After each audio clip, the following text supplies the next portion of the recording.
Welcome back to Lit&Learn, ICSE Warriors. Today, we are diving into a considerable Speck by Robert Frost. One of the points from your Class 10 treasure chest collection.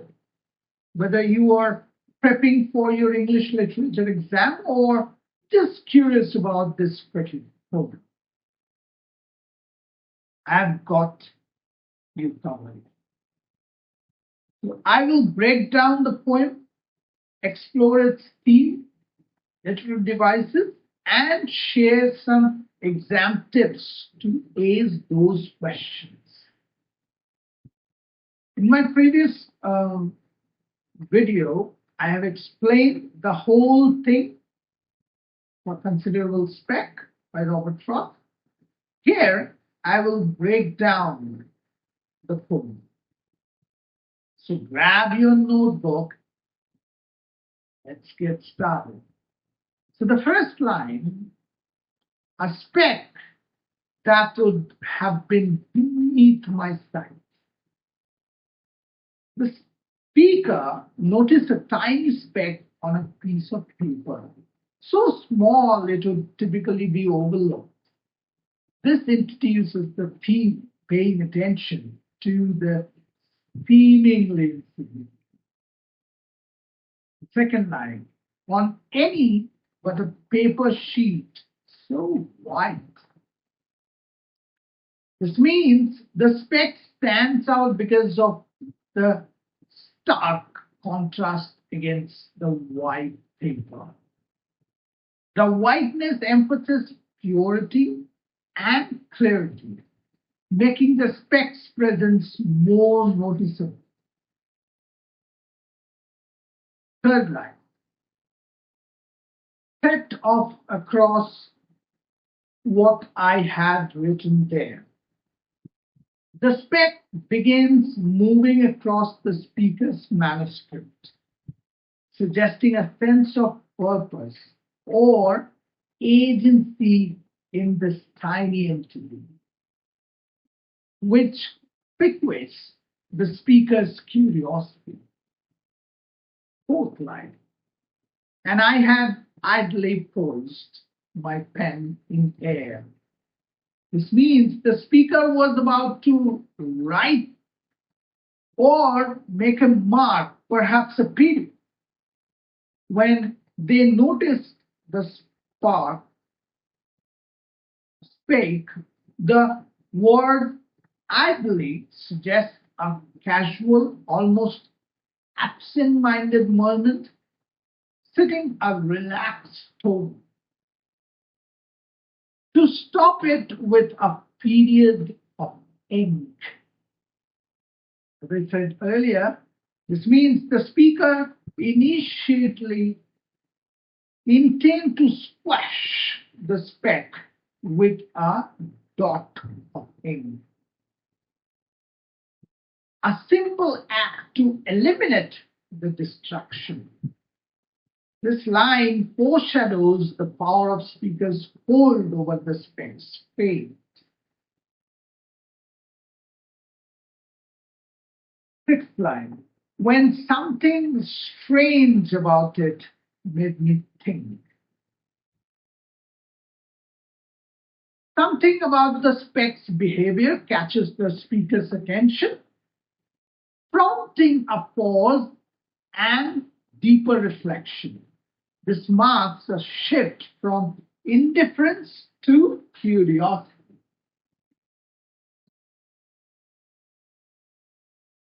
Now, seventh. This was no dust speck by my breathing world. The speaker realizes the speck is not inanimate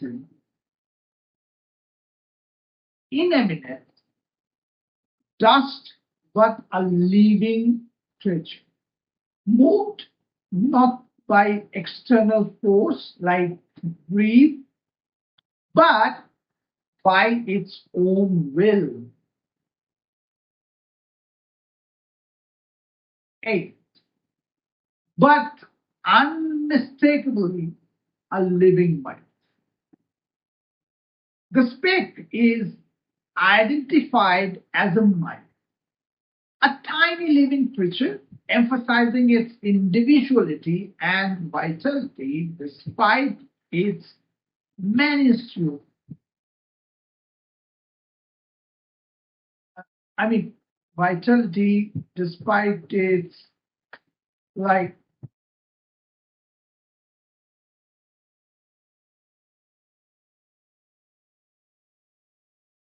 uh, and vitality despite its minuscule size.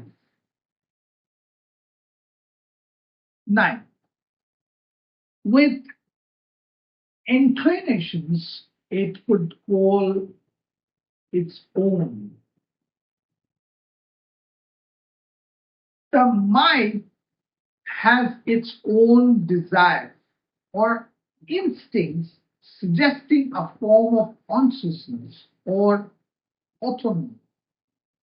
The line, this line introduces the theme of recognizing intelligence in unexpected ways. 10. I paused as with suspicion of my pen. Now, this means it's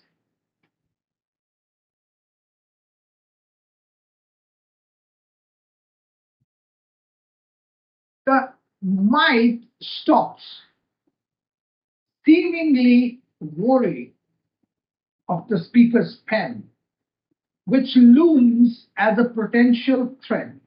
This anthropomorphizes the mind, attributing to it a sense of caution or awareness.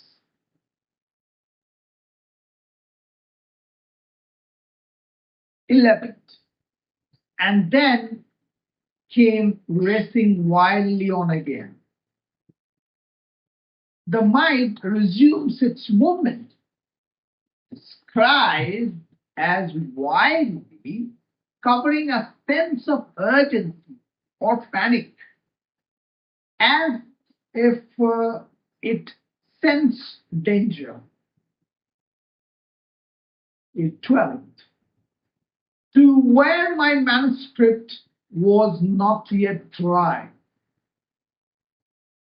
This means the mind head towards the wet ink on the manuscript, perhaps attracted by the moisture or unaware of the danger it poses. Waiting could trap it. Now, 13. When paused again and either drunk or slept.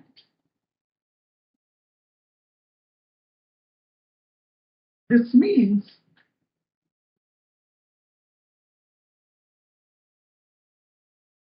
when paused again and either drunk or slept,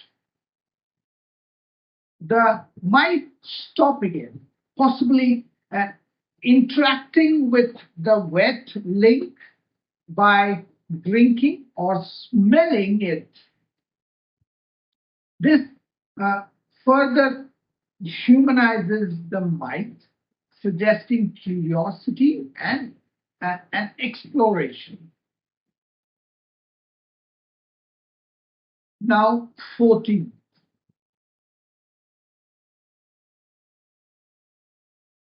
With loathing, for again it turned to fly. The mind reacts with disgust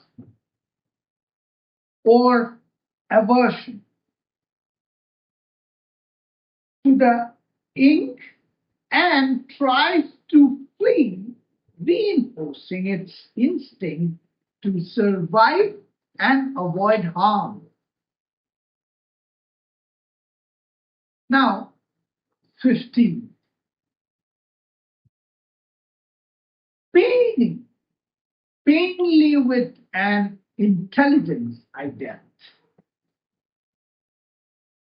The speaker concludes that the mind possesses some form of intelligence as its action, like pausing, fleeing, or reacting, suggests,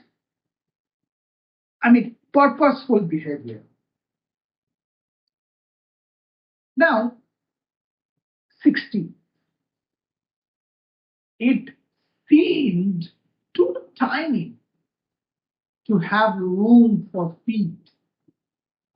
This means the mind is so small, it seems impossible for it to have physical feature like feet, emphasizing its fragility and the marvel of its existence. 70. Yet must have had a set of them complete. This means, despite its size, the mind must have fully formed feet to move as it does, highlighting the intricacy of even the smallest features. 18. To express how much it didn't want to die. The mind's movement convey a strong will to survive, a universal instinct that resonates with the speaker and evaluates the mind's significance. 19.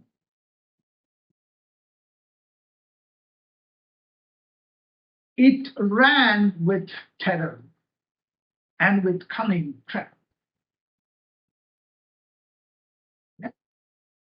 That is something very interesting here. It ran with terror and with cunning craft. The mind alternates between frantic running, like driven by fear, and curious. Curious at the same time, cautious, creeping, showing cunning, further illustrating its complex behavior. Now, the 20th.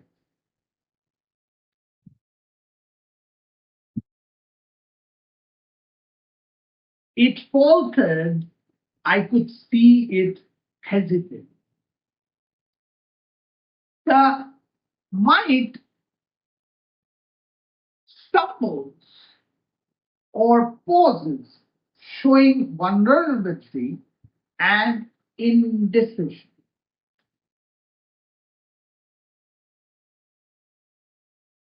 It's like indecision, which makes it appears more relatable and pitiable to the speaker.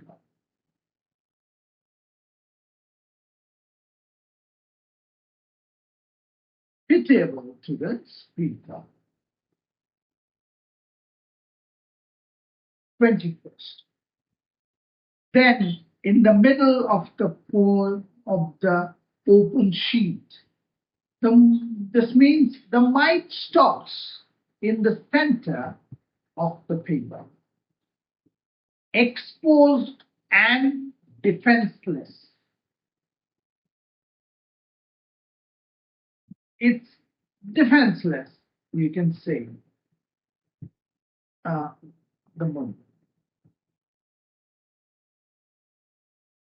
Heightening the drama of its plight. 22nd. It's like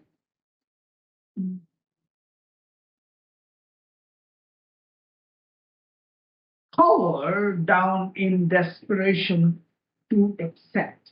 The mind cowers, seemingly resigned to its fate, as if acknowledging the speaker's power over its life.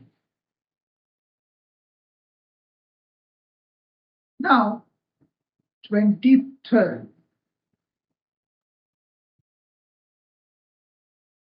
Whether, whatever I accorded it of faith, whether I accorded it of faith. This means the might survival depends entirely on the speaker's decision, emphasizing the speaker's godlike control in this moment.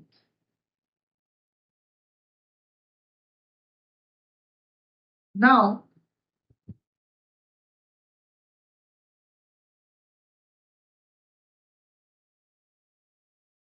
24th. I have none of the tender than thou. The speaker rejects sentimental or overly compassionate attitudes, distancing themselves from what they see as what they see as exaggerated empathy.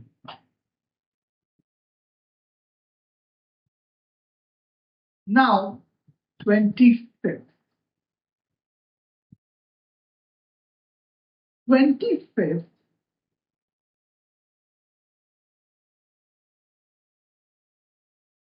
it's collectivistic regimenting love.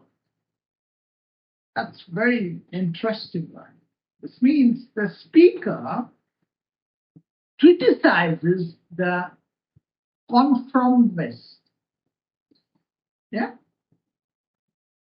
It's criticized conformist collective form of compassion that they associate with modern society, suggesting it lacks individuality and authenticity. Now, 26, with which a modern world is being struck. This line continues the critique, implying that such collective empathy is a widespread, perhaps superficial in strength. Superficial. Now 27. But this poor microscopic item now. Now, this means, despite the speaker's skepticism of excessive sentimentality, they feel genuine sympathy for the mind, calling it a poor microscopic item with affection. 20. Since it was nothing I knew evil of. This means the might has done no harm. So the speaker sees no reason to kill it, reflecting a moral stance based on fairness rather than sentiment. Now, Another good line, I must say.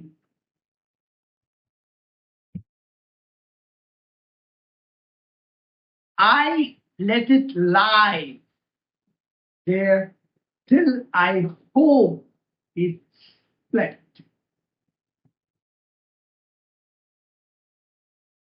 Here, it means the speaker chooses to spare the mind, letting it rest on the paper with the gentle hope that it split. Here, split, it's like a euphemism of peace or survival. 30. I have a mind myself and recognize. The speaker acknowledges their own consciousness and ability to read, which allows them to appreciate the mind's display of intelligence. 30. Mind, when I meet with it in any guise. Here,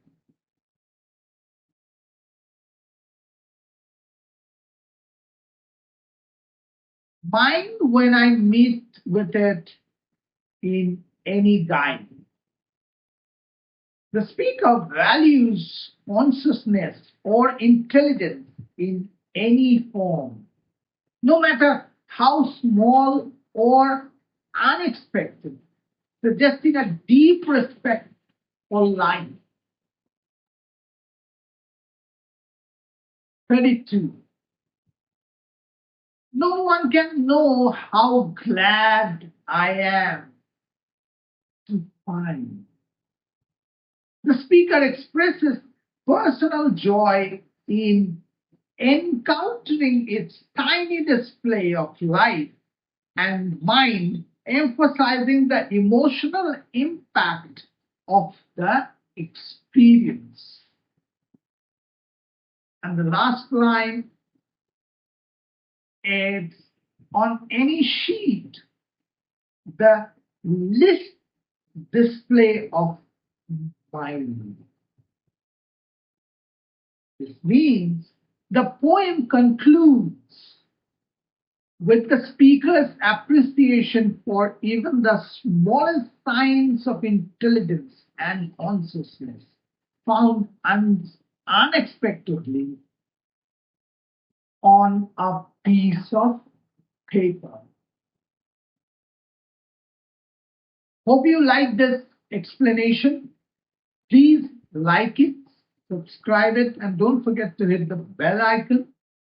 And please comment what do you feel, what is the best line that you remember or you like to know more about, or if you want to display any explanation, you can do that as well.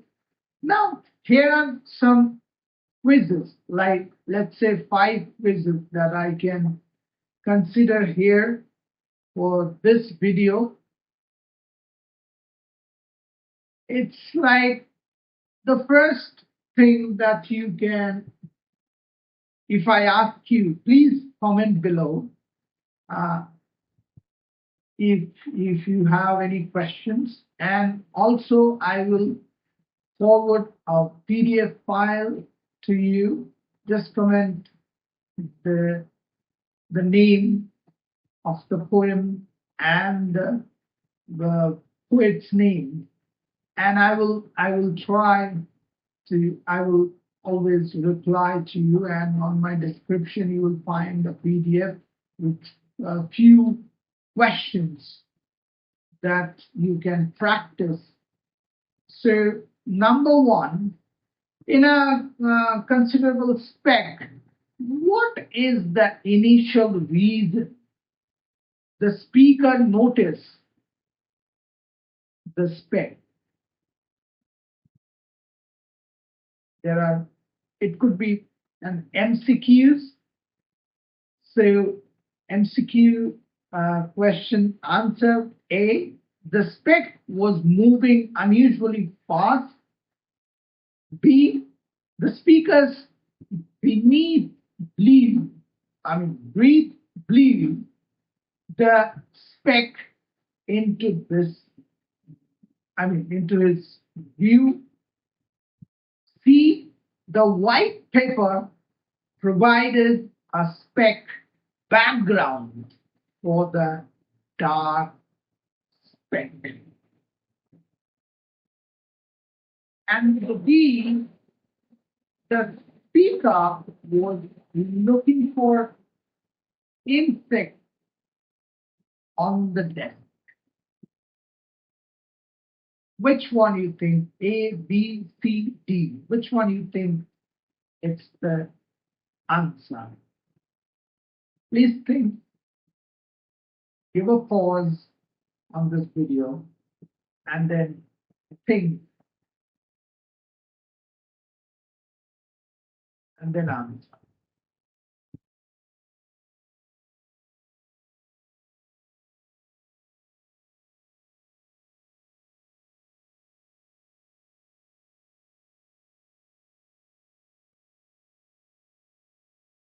The answer would be C. The white paper provided a spark background for the dark speck. The poem explicitly states the paper sheet so white made the speck visible, which would have otherwise been beneath my sight. Now, the second. What is the speaker's first impulse upon seeing the speck move? A, to blow it off the paper. B, to guide it to the edge of the sheet. C, to crush it with a period of ink. D, to study its behavior closely. What is the first thing? Pause this video and think.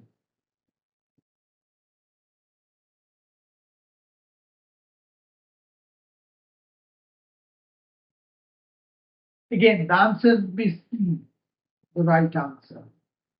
To crush it with a period of ink. The line to stop it with a period of ink clearly states his initial ideal thought was to kill it, to avoid the destructions. Right? And the third question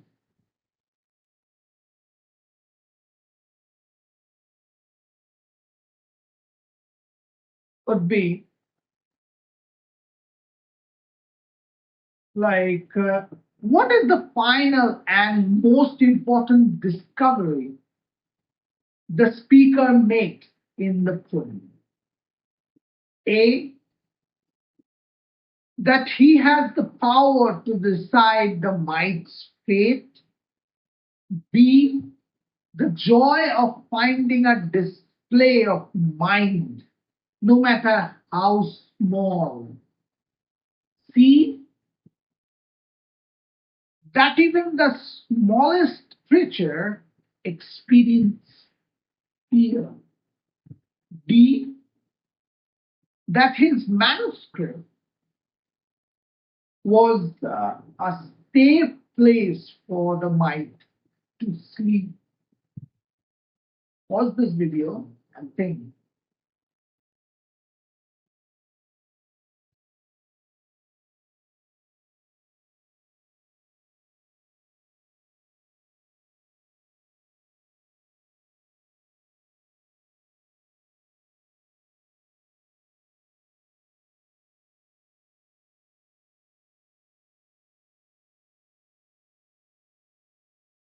So the answer would be B. The joy of finding a display of mind, no matter how small. The poem includes with his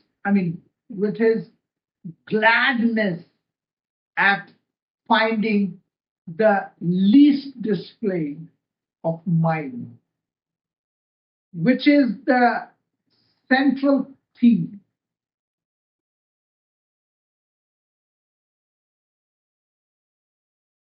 So that's all for today. Famous poet Robert Frost, A Considerable Speck. Please comment on that if you want to know more about this.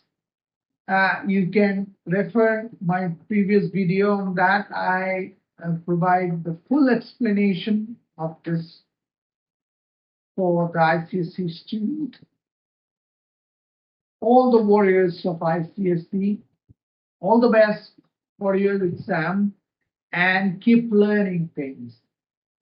And don't forget to follow me and hit the bell icon and share it with your friends so that you will get an opportunity to learn more things. Thank you.